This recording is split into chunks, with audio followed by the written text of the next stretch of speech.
nama aku Rahmi Liana Putri. Halo, nama aku Salsabila. Halo, aku Nurul. Halo, nama aku Putra Priliani. Halo, nama aku Sukmawati. And things they ain't perfect, but I wouldn't change a thing. Assalamualaikum warahmatullahi wabarakatuh.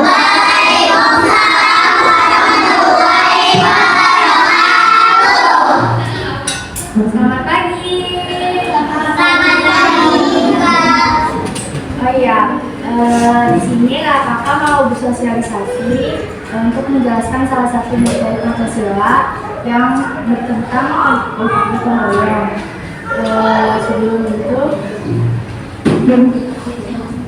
perkenalkan nama kakak Nilai sama Putri. Panggil aku belajar ya. Perkenalkan, nama kakak Sukmawati, panggilnya Sukma aja ya.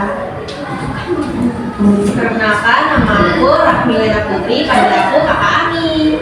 Perkenalkan, nama aku Putra Priliani, panggil aku Kak Puput. Perkenalkan, nama aku Mbak Aca, panggil aku Tantul ya.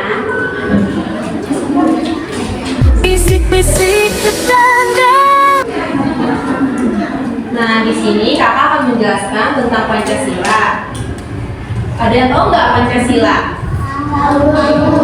Nah, lahirnya Pancasila itu pada tanggal 1 Juni. Nah, jadi tanggal 21 sampai 31 Mei 1945, Muhammad Yamin dan Supomo mengusulkan rumusan 5 poin dasar negara dalam sidang BPUPKI. Setelah itu, pada tanggal 1 Juni 1945, I.S. Soekarno menyampaikan pidato gagasan dasar negara Pancasila dalam sidang BPUPKI.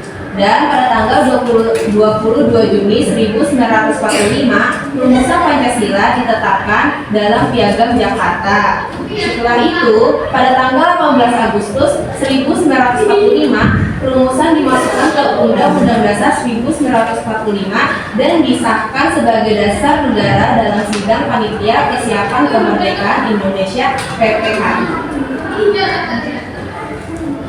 Nah, di sini tuh ada 5 Pancasila. Ada yang tahu nggak sih lambang Pancasila yang pertama itu apa? Bintang. Jadi, lambang yang pertama itu adalah bintang. Bintang itu berwarna kuning dan berlataran warna hitam, mempercayai dan bertakwa pada Tuhan yang Maha Esa sesuai dengan agama dan kepercayaan masing-masing. Yang kedua, lambangnya apa? Benar. Jadi yang kedua itu kemanusiaan yang adil dan beradab. 17 mata rantai saling menyambung berlatar warna merah. Setiap warga negara memiliki derajat yang sama. Dan yang ketiga, apa lambangnya?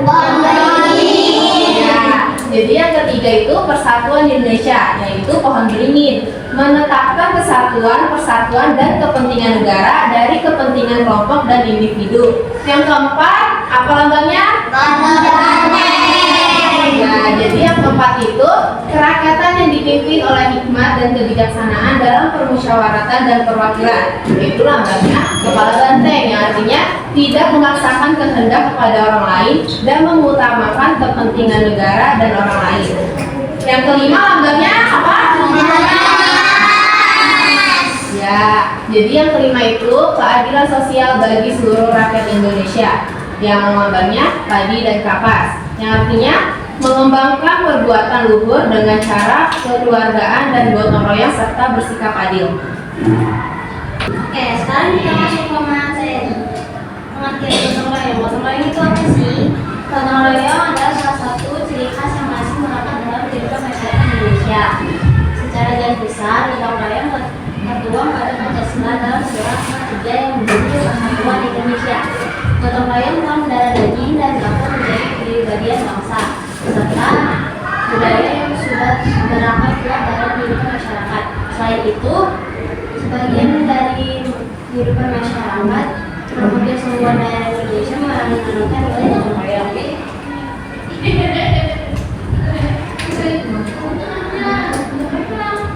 Oke, kita sekarang masuk manfaat gotong royong. Nilai-nilai dalam Pancasila memancarkan bahwa setiap warga negara Indonesia pasti menjauh dari perilaku dan sikap dan individu atau individualis atau egois. Sikap individualis bisa memecah belah persatuan dan kesatuan bangsa sebab lebih mengutamakan kepentingan pribadi atau kelompok sendiri. Sikap tersebut juga membuat pola hidup gotong royong antar bersama warga negara menjadi sulit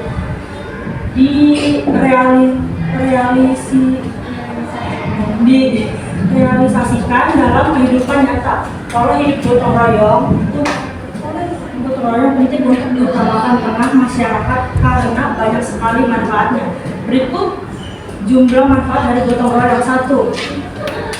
Pekerjaan yang berat menjadi ringan. 2. Mempererat persaudaraan dan kerukunan. 3. Menghilangkan perbedaan dan menciptakan kebersamaan. 4. Membangun semangat gotong royong. 5. Memperkokoh persatuan dan kesatuan bangsa. 6. Kehidupan bermasyarakat menjadi nyaman dan damai. Oke, jadi sebelum kita lanjut ke materi selanjutnya, kakak di sini pengen ngasih tahu kalian kita punya game seru-seruan ya. Jadi ikutin kakak dulu. Jadi kalau ini nama tepukannya namanya tepuk wow. Jadi kalau kakak bilang tepuk wow, kasih w, kasih o, kasih w, wow keren, wow keren, wow keren, wow keren. Oke, jadi kita bareng ya. Saya juga ikutan semuanya ya. Tepuk wow, kasih w, kasih o, kasih w, wow keren, wow keren, wow keren, wow keren. Oke, materi selanjutnya kita akan tahu contoh gotong royong di sekolah. Pertama, dalam sebuah rumah, setiap anggota keluarga harus memahami peran dan kedudukannya, saling bekerja sama sekaligus menghormati. Dengan begitu akan tercipta lingkungan keluarga harmonis. Karena itu, pola hidup gotong royong juga sangat penting diterapkan di rumah. Berikut contoh gotong royong di lingkungan hidup. Yang pertama, bertanggung jawab terhadap kebersihan dan kerapian rumah. Yang kedua, menjaga kebersihan di rumah. Yang ketiga, mematuhi setiap aturan yang telah ditetapkan dalam keluarga. Yang keempat, mengerjakan tugas masing-masing sesuai dengan kesepakatan bersama. Yang kedua, contoh gotong royong masyarakat. Pola hidup gotong royong juga penting diterapkan di lingkungan masyarakat. Tujuannya dengan adanya sikap gotong royong terwujud kehidupan masyarakat yang harmonis, tertib dan tentram.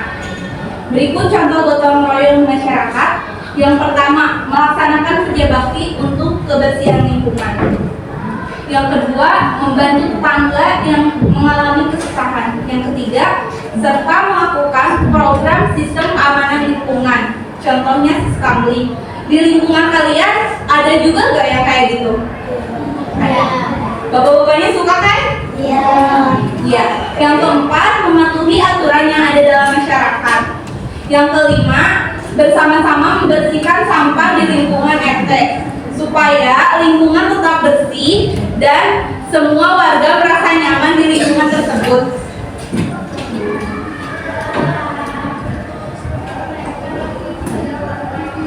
Yang ketiga, contoh gotong royong di sekolah. Sebagai tempat berkumpulnya para peserta didik dan guru, sekolah merupakan lingkungan yang perlu menjadi tempat penerapan sikap gotong royong. Kebiasaan perilaku gotong royong di sekolah bisa membuat kegiatan pendidikan dan pembelajaran memberikan makna akan pentingnya solidaritas. Lingkungan sekolah juga akan lebih kondusif dan harmonis karena berbagai urusan dan persoalan diatasi secara bersama-sama. Contoh gotong royong di lingkungan sekolah adalah sebagai berikut: membersihkan kelas secara berkelompok dan bergilir. Contohnya di sini ada petugas piketnya nggak tiap hari? Yang kedua, kerja bakti membersihkan lingkungan. Yang ketiga, mengumpulkan dana sosial untuk membantu siswa miskin. Yang keempat, menyiapkan acara tahunan sekolah dan melibatkan lintas kelas. Yang kelima, mengaktifkan kelompok belajar bersama. Contohnya seperti ini ya. Jadi kita tuh belajar untuk kerja berkelompok. Oke, ini yang terakhir, kesimpulan. Gotong royong mengajak setiap orang untuk rela berkorban. Mengorbankan tersebut dapat berbentuk apapun, mulai dari korban waktu, tenaga, pemikiran, hubungan, hingga uang. Semua pengorbanan tersebut dilakukan demi kepentingan bersama. Masyarakat rela mengesampingkan kebutuhan pribadinya untuk memenuhi kebutuhan bersama. Ada yang mau ditanyain nggak dari materi yang kakak-kakaknya jelasin di depan? Apa ada yang belum dimengerti? Ada yang tahu nggak apa sih manfaat gotong royong? Yo, apa? Maju. Ini jawabnya. Membangun aura kepesan. Aku dari kelas 4. Ya. Jadi jawabannya agar diplomasi. Terima kasih ya.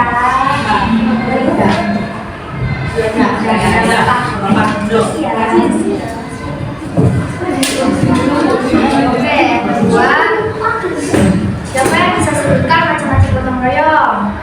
Ayo. Yang tadi itu ada 3. Yang tadi itu kan ada di depan. Ayo, Yang mau maju. yang mau maju aja.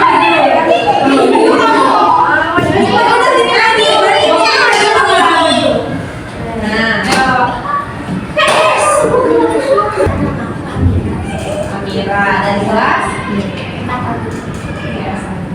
Oke, apa yang dibaca? Ya, terus?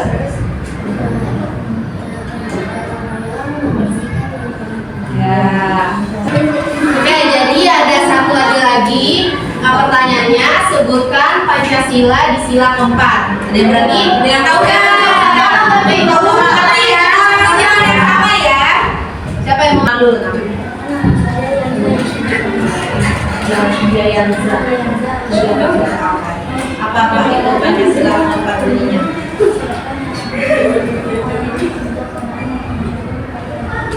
Ya.